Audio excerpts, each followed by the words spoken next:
Hello दोस्तों, स्वागत है आप सभी का आपके अपने चैनल आदित्य फिजिक्स पर। तो आज हम चर्चा करने वाले हैं अपनी एक नई यूनिट पर। यूनिट जो है वो हमारी सेकंड यूनिट है। ठीक है। बहुत सारे बच्चे ये बोल रहे थे कि आप सर स्टार्टिंग से पढ़ाइए, आपने न्यूटन्स लॉज ऑफ मोशन से पढ़ाया है तो स्टार्टिंग से पढ़ाइए। तो मैं स्टार्ट करता हूँ। आपकी जो सेकंड यूनिट है, first unit unit in dimension है और एरर वगैरह है, वो हम बाद में देखेंगे, अभी नहीं देखते हैं। तो मोशन इन वन डायमेंशन हम स्टार्ट करते हैं आज। ठीक है। तो काफ़ी सारे उसके नाम हैं और उन नामों की हम चर्चा कर लेते हैं। कौन कौन से नाम हैं? Motion in 1D, motion in one dimension, ठीक है, या फिर स्ट्रेट लाइन मोशन।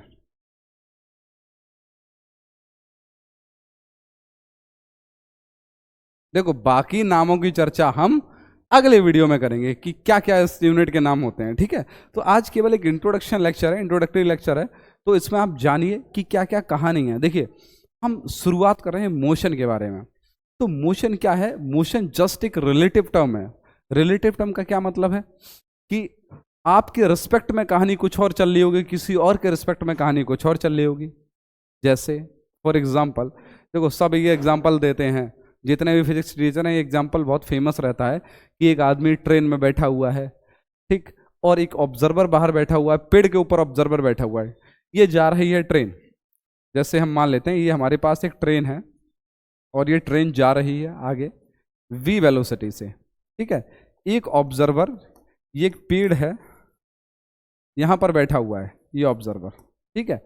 और एक ट्रेन के अंदर बैठा हुआ है, ये ट्रेन के अंदर मनुष्य लोग बैठे हुए हैं। ठीक है। तो अगर ये v वेलोसिटी से ट्रेन जा रही है तो ये जो ऑब्जर्वर है, जो पेड़ पर बैठा हुआ है, ये कुछ और देखेगा ट्रेन के अंदर की कहानी, और जो ट्रेन के अंदर ऑब्जर्वर बैठा हुआ है वो कुछ और देखेगा ट्रेन के अंदर की कहानी। क्या देखेगा? ये जो है, ये पहला इंसान वो दूसरे इंसान को क्या देखेगा कि आपस में दोनों क्या है, रेस्ट में हैं। ठीक है। लेकिन ये बाहर वाला जो आदमी देखेगा वो क्या देखेगा कि ये भी v वेलोसिटी से जा रहा है और ये भी v वेलोसिटी से जा रहा है। तो मोशन क्या हो गया है? रिलेटिव हो गया। रिलेटिव क्यों हो गया? कि इसके सापेक्ष में कुछ और काम चल रहा है, और यहां पर जो ऑब्जर्वर बैठा हुआ है ट्रेन में, मान लेते हैं ऑब्जर्वर बैठा हुआ है, इसके सापेक्ष में कुछ और कहानी चल रही है, इसके रिलेटिव कुछ और कहानी चल रही है, इसके रिलेटिव कुछ और कहानी चल रही है। तो मोशन जस्ट एक रिलेटिव टर्म है, ज्यादा कंफ्यूज होने की जरूरत नहीं है। देखो, अर्थ पर हमें लगता है हम रेस्ट में हैं, लेकिन अगर आप सोचिए, अर्थ हमारी गोल गोल घूम रही है, अर्थ के बाहर जो लोग बैठे हुए हैं वो हमको क्या देखेंगे कि हम गोल गोल घूम रहे हैं, भाई हम मोशन में हैं। तो भाई अर्थ पर हम बैठे हैं तो हमारे रिस्पेक्ट में जो भी चीजें हैं यहाँ पर रेस्ट में है, लेकिन अर्थ के बाहर कोई भी इंसान बैठा हुआ है उसके रिस्पेक्ट में हम लोग रेस्ट में नहीं है, उसके रिस्पेक्ट में हम लोग घूम रहे हैं। अब आप अगर सोलर सिस्टम से बाहर चले जाइए, जो हमारा सोलर सिस्टम है उससे बाहर चले जाइए, तो अर्थ भी क्या कर रही है? सन के रोटेशन कर रही है और अपनी एक्सिस पर भी घूम रही है। तो यहाँ पर दो तरीके के मोशन हो गए, एक तो अर्थ का रोटेशन हो गया और एक सन के अराउंड सर्कुलर मोशन हो गया, वृत्तीय गति हो गई। ठीक है। और एक घूर्णन गति हो गई। तो यहां पर लफड़ा यह है कि सबसे बड़ी दिक्कत क्या है कि ऑब्जर्वर की है, कि ऑब्जर्वर कहां बैठा हुआ है। ठीक है। इसलिए मोशन को क्या बोलते हैं? हम रिलेटिव टर्म बोलते हैं।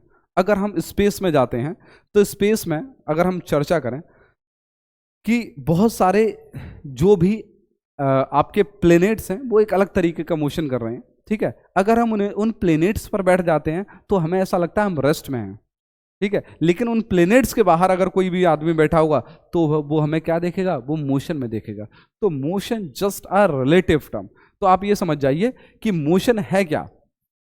देखो, मोशन है क्या, आखिरकार मोशन की परिभाषा हम क्या लिखेंगे कि जब भी कोई भी व्यक्ति अपनी position with respect to time बदलता है, या फिर हम बोल सकते हैं कि जब भी कोई व्यक्ति अपनी पोजीशन को किसी एक पर्टिकुलर पॉइंट के या फिर पर्टिकुलर एक लोकेशन के रेफरेंस में जब चेंज कर रहा है, ठीक है, तो वो किस चीज में है? वो मोशन में है।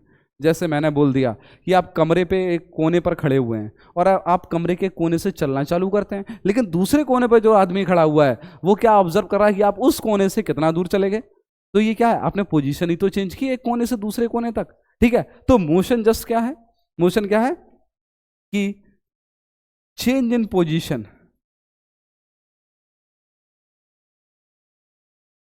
यही क्या है? मोशन है। सबसे सिंपल भाषा में अगर हम बात करें तो मोशन की क्या है चेंज इन पोजीशन, अगर किसी भी व्यक्ति, वस्तु, कोई भी चीज हो, उसकी अगर पोजीशन में चेंज हो रहा है तो वो चीज क्या है, मोशन में है, वो चीज गति में है। मोशन को हिंदी में क्या बोलते हैं, गति। और ये क्या है, रिलेटिव टर्म है, रिलेटिव टर्म है भाई, किसी के भी रिस्पेक्ट में कुछ भी मोशन हो सकता है। तो ज्यादा सोचने की जरूरत नहीं है, ज्यादा घुसना नहीं है इसमें, केवल इतना ही सोचना है कि मोशन जस्ट एक रिलेटिव टर्म है, हर एक फ्रेम के रिस्पेक्ट में अलग अलग तरीके की कहानी होगी, ठीक है। और हमें कहानी क्या जाननी है वो आपको आगे जो अगला आने वाला लेक्चर है उसमें आपको कहानी ये पता चलेगी। अच्छा, हमारे पास कितने तरीके के मोशन हो सकते हैं, तो देखिए मोशन तो इनफाइनाइट तरीके के हो सकते हैं। अगर हम बात करें मोशन इनफाइनाइट तरीके के हो सकते हैं, लेकिन पर्टिकुलर हम कुछ मोशंस की बात करते हैं। जैसे हमारा तो है एक स्ट्रेट लाइन मोशन,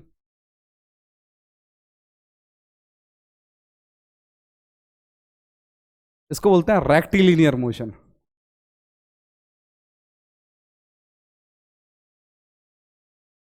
या फिर हिंदी में बोलते हैं सरल रेखा में गति। जब कोई भी इंसान सीधी रेखा में गति करता है तब वो क्या है, उसको हम उसके मोशन को क्या बोलेंगे, स्ट्रेट लाइन मोशन बोलेंगे। जैसे अगर हम बोलें ये हमारे पास एक बॉडी है m मास की, अगर इसकी वेलोसिटी v इधर है और इसका एक्सेलरेशन a इधर है, तो दोनों के बीच में एंगल कितना है, 180 डिग्री। एक मोशन ऐसा भी हो सकता है कि वेलोसिटी v इधर हो और एक्सेलरेशन भी a इधर हो, ठीक। एक्सेलरेशन क्या है, वेलोसिटी को बढ़ाने वाला एक कंपोनेंट है एक्सेलरेशन, आप ये समझ लीजिए। ये मोशन के पैरामीटर हैं, ठीक है, सारे के सारे मोशन के पैरामीटर हैं। Acceleration, distance, displacement, velocity, average acceleration, instantaneous velocity, instantaneous acceleration और इंस्टेंटेनियस, छोड़ो बहुत सारे हैं, ठीक है। तो फिलहाल यहां पर अगर हम बात करें तो थीटा कितना है, 0 डिग्री। अगर ये कहेंगे ये भी स्ट्रेट लाइन मोशन हो रहा है बट डिक्रीजिंग वेलोसिटी या स्पीड, मतलब ऐसा मोशन हो रहा है कि स्पीड तो है लेकिन वो घटती जा रही है। आपको समझ लिया, आप आगे भाग रहे हैं, आपकी गर्दन में रस्सी डाल के वो पीछे खींच रहा है, तो आप हर एक सेकंड क्या होते जाएंगे, धीरे धीरे होते जाएंगे, ठीक है। तो उस तरीके के मोशन को हम बोलते हैं क्या, कि स्ट्रेट लाइन मोशन है बट डिक्रीजिंग स्पीड, वेलोसिटी आगे एक्सेलरेशन जस्ट उसके अपोजिट है। ये कैसा मोशन है, विद इंक्रीजिंग स्पीड, ये सिंबल बड़ा वाला ऊपर क्या है, इंक्रीजिंग स्पीड, ठीक है, कि मोशन तो हो रहा है लेकिन स्पीड भी इंक्रीज कर रही है। और ये किस टाइप का मोशन है, स्ट्रेट लाइन मोशन है, ठीक है। आगे अगर हम मोशन की बात करें तो हमारे पास कर्वीलिनियर मोशन है। कर्वीलिनियर मोशन कैसा होता है, जब थीटा 90 डिग्री से छोटा हो, 0 से बड़ा हो, या फिर थीटा 180 से छोटा हो और 90 से बड़ा हो, ठीक, ये दो कंडीशन आती हैं।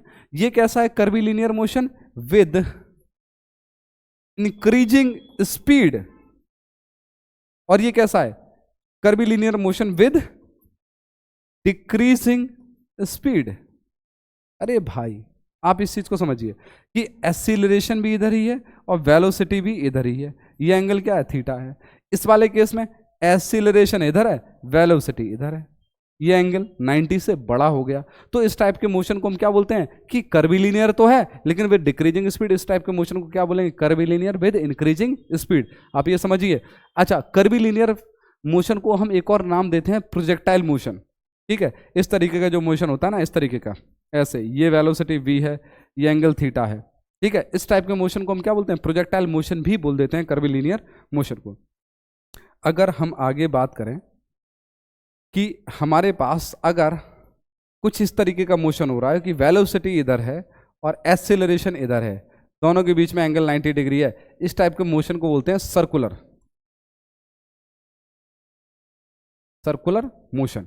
सर्कुलर मोशन, वृत्तीय गति, आपने देखा हुआ इस तरीके की जो मोशन होता है, वेलोसिटी ये रही और एक्सेलरेशन सेंटर की तरफ रहा, AC, इस तरीके से दोनों के बीच में एंगल कितना है, 90 डिग्री। तो ये एक स्पेशल कंडीशन है, जब वेलोसिटी और एक्सेलरेशन के बीच में एंगल कितना हो जाए, 90 डिग्री, तो इस मोशन को बोलते हैं हम सर्कुलर मोशन, ठीक है। एक इलेप्टिकल मोशन भी होता है, अगर आप देखें जो प्लेनेट करते हैं, इस तरीके का मोशन, ये मेजर एक्सेस होती है और ये आपकी होती है माइनर एक्सिस, ठीक है। इसको बोलते हैं B, इसको बोलते हैं A।